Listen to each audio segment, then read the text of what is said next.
Hello students, आज हम आपकी बुक हनी ड्यू के लेसन नंबर 4 में Vipin Chaudhary lapse of memory के बारे में पढ़ेंगे।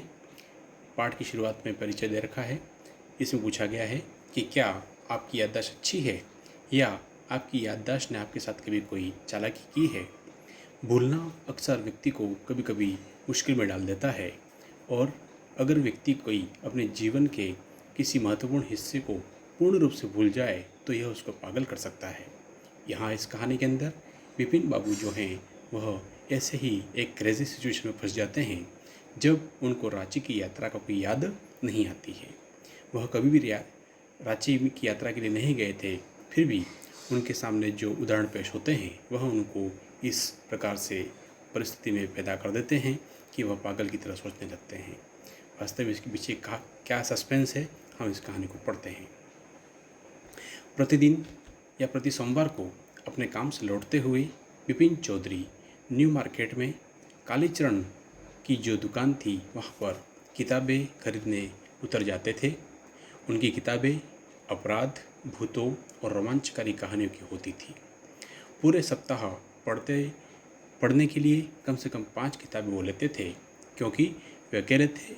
उनका मिलनसार स्वभाव नहीं था और मित्र भी कम थे और फालतू की बातों में समय बिताना उन्हें पसंद नहीं था।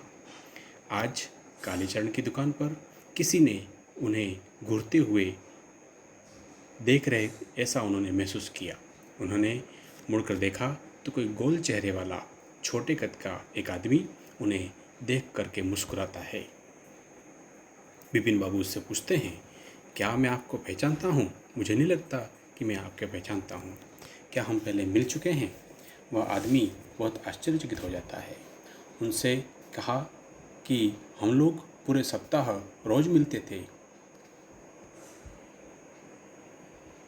और वह कहता है आगे कि वह आदमी उनसे रोज़ मिलता था। मैंने तुम्हें हुड्रू झरने तक ले जाने के लिए कार की व्यवस्था की थी 1958 में।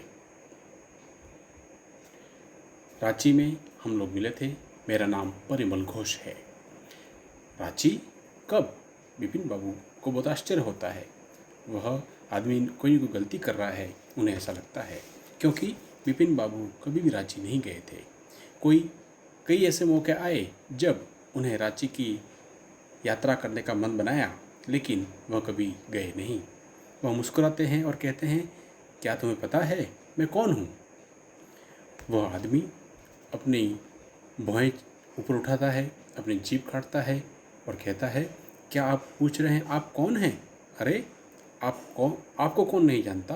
विपिन चौधरी। अब विपिन बाबू किताबों की अलमारी को मोड़े हुए थे और कहा, मुझे अभी भी आप लगता है कि आप कोई गलती कर रहे हैं। ऐसा अक्सर कई लोग करते हैं। मैं कभी भी रांची नहीं गया हूँ। अब वो आदमी जोर से हंसता है। मिस्टर चौधरी, आप हुड्रू झरने पर गिर गए थे और आपके घुटने में चोट लगी थी, कट लग गया था। मैं आपके लिए आयोडीन लाया था। मैंने एक कार फिक्स की थी।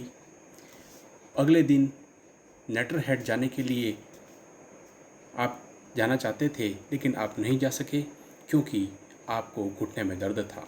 कुछ याद आ रहा है? इस प्रकार से वह कहता है। आप रांची में किसी और आदमी से भी परिचित थे। उस समय वह आदमी था दिनेश मुखर्जी। आप एक बंगलों में रहते थे, क्योंकि आपने कहा था कि आपको होटल में रहना और खाना पसंद नहीं है, इसके बजाय कि एक बावर्ची के हाथों के बना खाना पसंद करते थे। मिस्टर मुखर्जी अपनी बहन के साथ वहाँ रहते थे। आपको याद है कि आपने चंद्रमा पर उतरने के बारे में बहस की थी। मैं कुछ भी और बताता हूँ। आप जब भी बाहर घूमने जाते थे तो हमेशा अपने साथ एक बैग रखते थे जिसमें किताबें हुआ करती थी। क्या मैं सही हूँ या नहीं? विपिन बाबू धीरे से कुछ बोलते हैं और उनकी आंखें अभी भी किताबें देख रही थी। विपिन बाबू ने पूछा, 1958 के कौन से महीने के बारे में आप बोल रहे हैं? वह कहता है, अक्टूबर। विपिन बाबू ने कहा, नहीं, आप गलती कर रहे हैं, क्योंकि अक्टूबर के महीने में मैं मेरे दोस्त जो कि एक कानपुर में रहता है, उनके वहाँ पर पूजा में गया था। लेकिन वह आदमी न तो जाता है और न बोलता है, बोलना बंद कर देता है। वो कहता है, मैं आपके साथ बंगलों के बरामदे में बैठ कर के चाय पी थी मैंने, आपने परिवार के बारे में बताया था, आपने कहा था कि आपके कोई बच्चा नहीं है, पत्नी 10 साल पहले गुजर गई है, भाई पागल हो गया है, पागल होकर मर गया, इस वजह से रांची के पागल खाने में आप नहीं जाना चाहते थे। जब बिपिन बाबू ने किताबों का पैसा दुकान वाले को चुकाया तो वे चले गए, लेकिन वह आदमी अभी भी अविश्वास से उनकी ओर घूरते हुए देखा जा रहा था।